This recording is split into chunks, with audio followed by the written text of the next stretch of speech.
You ask Tiger to calculate. This deals with finding the midpoint between 2 points.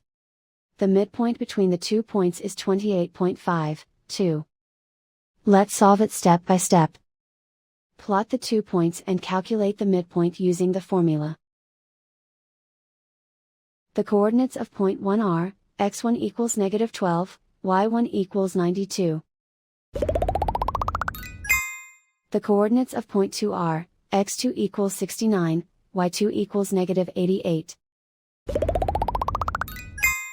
PM represents the midpoint of the 2 points.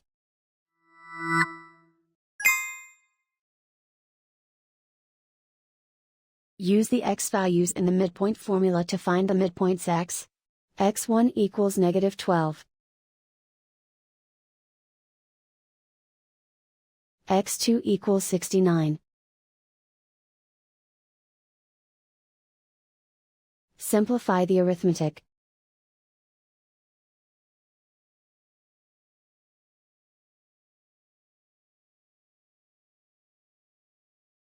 Use the y values in the midpoint formula to find the midpoints y.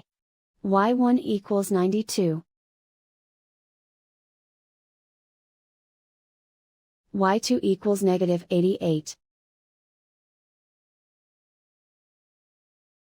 Simplify the arithmetic.